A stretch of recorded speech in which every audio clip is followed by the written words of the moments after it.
Okay, so Alex and I have come out to have a look at Bearscombe Farm. What we have here, it's just about half an hour, just under half an hour, about, I think 25 minutes from Totnes. We've got 25, just over 25 acres here. And having looked at lots of land, yeah, over the last 2 or 3 years, what we have here is a little, what I'd call a bit of a microcosm of the sort of thing we would buy in a much larger scale if we can afford to, but we can't at the moment. I think this is a great place to have a bit of a blueprint to show what we can do and to get some people involved. We've got quite a few people already quite keen. So the huge advantage of this place to me is that it's got a bit of everything. So if you can, I'm not sure what you can see there, but down at the bottom of this slope, we've got a stream. So throughout most of this land, we've got a stream running all the way through the middle of it. It's a beautiful little stream.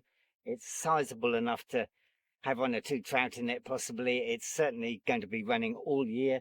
There's no problem about that. And it's nicely wooded. It's fenced all the way along the stream, just a couple of places for the cattle to get in.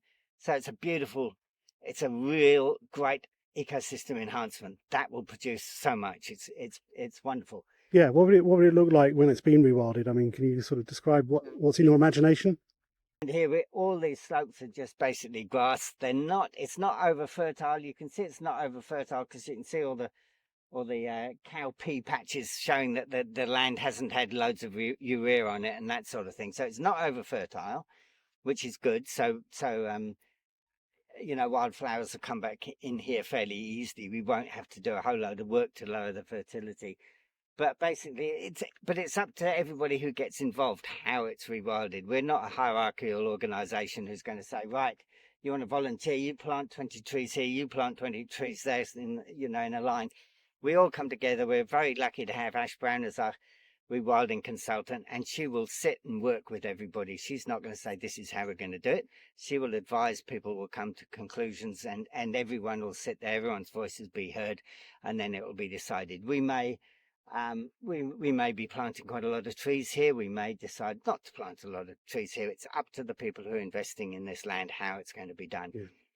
We're really lucky here. There's a nice, decent sized bit of woods over on the other side there. Yeah. I mean, that is a perfect spot. That's a perfect seed bank. We've got a bit of everything here. We've got this flatter land over here. There's some flatter land. We've got the steep slopes going down to my left here. This is the sort of land that we think is perfectly okay to be rewilded because it can't grow crops here. It's too steep. So we've got the flatter land up there. We could maybe put a teepee up or something like that, and people can come and gather. So that's great. There's a place there people can pull off the road and park. We've got the steeper land here that you can see behind me. All of this is too steep to be to have arable on it. So this is sheep and cattle, and we're quite fine about sheep and cattle not being on here. So it's ideal. At the bottom of the valley here, over to my left, we've got a stream going all the way along the bottom of the valley.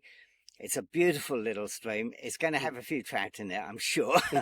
It's going to have a few minnows, a few stickleback, and you may even get a sea trout run up or a salmon run up in the right time of year.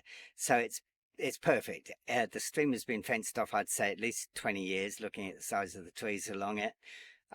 So it's a really lovely environment. We've been down there. There's loads of insects over the top. There's a couple of mayflies I think we've seen. There's lots of insects, water bowmen, it's got everything. And along the flats, we've got flats all the way along the stream. On this side, they're quite free draining. So it's not, I don't know whether you describe it as water meadows or not, but it's flat land that floods. It will be flooded in the winter. It will be wet all winter. On the other side of the stream, we've got we've got a spring coming in from one of the hillsides just opposite, over here on the steeper hill. That's running down. It's running into the flats. There's probably half an acre or an acre of irises there. That's water meadow, and you can see the stream, the spring running out of it. So it's a perfect little spot. It's ideal. It's got everything. It's got everything we could want, really. I think it's great. We're really lucky to have found it. Maybe we can get it. I don't know. Fantastic. Yeah, it'd be great if we could.